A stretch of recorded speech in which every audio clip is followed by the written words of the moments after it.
The journey thus far had been a long one. KCB's debut album was released, and the Rinse DJ roster included Mark Radford, Jack Master of Numbers, Brackles, One Man, P Money, and Ben UFO of Hessel Audio. There were new faces of Rinse, soon to be pioneers of a new generation of music. The fusion of old and new transitioned Rinse into a whole new era. Butterz, 2011. I remember getting a call on a Friday afternoon, and they said, "Do you want to do the CD?" And it was like a no-brainer. 100%. It was one of the things I always wanted to do when we joined the station, and I didn't think it would happen at the time it did. So we knew from about March, and then we actually mixed it in July. And then between that time, we were getting like exclusive tracks from what's become Royalty's album before he was even signed to Rinse. You know what I mean? Swindle's like kind of fresh bits from Terror Danger, other producers that we work with in that. And we wanted to put together something that represented the show for the past couple of years, the label, and what we kind of play in the club, innit? You know what, the selection process of the tunes was actually, it was quite difficult. We had like we actually had quite a large selection of tunes, innit? Yeah, I think it was easy towards the end because, like, remember, it was kind of like the best of the things that were getting reactions. Yeah, tunes, and then what went together as well. Yeah, man. It was like, it wasn't like down to like who's on Butterz and who's not on Butterz. It's just who had the hardest tunes at the time. Like we had Predator on there, FaZe Miyake. I'd never even met them. Like we didn't even know them from nowhere. Now they're like top boy producers in grime. But at the time when we mixed it last July, the only tune that Predator would have had out would have been the remix with us. Yeah. And FaZe Miyake only really had Takeoff and Blackberry, and they're both on the CD. But now, over the last 18 months, those have become kind of like big tunes in the grime scene and that. So we were just early on it, you know what I mean? The Pineapple, from that CD, that tune kicked off, and it was off the back of that CD. I know it was. I remember someone sent me a video of some girls that dancing in a house party to the tune, and they were like singing along to all the edits and stuff. Did I show you that? Yeah. You sang on to the edits? Yeah, you know, it's got all that stuff. And the belly dancing to Full Attention. I don't know if anyone's seen that. And that, I'm sure, is off the back of the CD, and then obviously that ended up being... A lot of people discovered that was the first thing they noticed.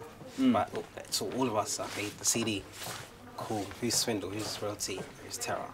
The difference is that when we came, we were the only people pushing what we're doing, and we had more like of a thing. We had to convince people what we wanted to do. But now it's like, okay, like you get what you're doing, like Royalty's accepted, Swindle's accepted, Terror's in Japan. But he's standing there, but by the time you read it, he'll be in Japan or listen to it or watch it. However you're consuming this piece of media, he'll be in another place, and then even other people that we've worked with later on, like Champion, and has just done really well. So even like more than we expected. So it was a grime CD. If I was to do a CD, I'd probably lean on the jazz a little bit. You know what I mean? Yeah. But Elvis or Silky or, you know. But yeah, in terms of a grime compilation, it was the sound of the year, you know? I don't think there was any discrepancies anywhere. Takeoff was on it, right? Yeah. So, yeah. Woo, like we did like... We would have all put that on. Spartan. Mood Swings, Orangeade, like Terror's Full Attention tune.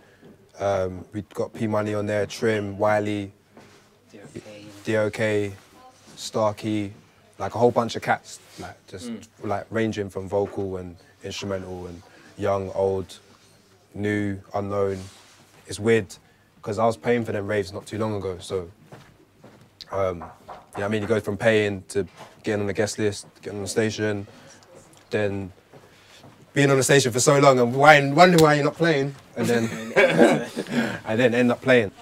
Towards the end of the year, I signed the deal for the album, and yeah. No one else knew as well? Nah, yeah, kept it quiet for a while, and was just working on that, getting started on a project. One of the first tunes was by me and Terror Danger, which went on Elijah and Skilliam's Rinse CD. It's called Music Box, and yeah, just went from there. Like, what's like your biggest influence in terms of building up? Just literally, just grime in general, because the genre has just enabled me to have like complete freedom to do what I want. I wasn't stuck really to like a certain sound where, for instance, drum and bass. I wouldn't have might have had to make tunes at a certain BPM, like in a certain way with certain sounds, but I had complete freedom. So yeah, who you want to work with? Yeah, part 2, man. Come. Champion. I want to get something done with Champion, which we've already started a few things. I'm talking about like expensive people. Yeah. Like, oh, come on, let's call them out. Push the boundaries a bit. Michael Jackson. I'd like to get a track done with Dynamite, like a club tune with Dynamite would be cool. Would you do a tune with Craig David? Come on, man, Southampton link up. Yeah. The Southampton yeah, that's why I said it, you know. Yeah. Yeah, I'd do you could make a banger though, still. Yeah, it's old stomping ground. Yeah, I could get something sort of Craig, I think.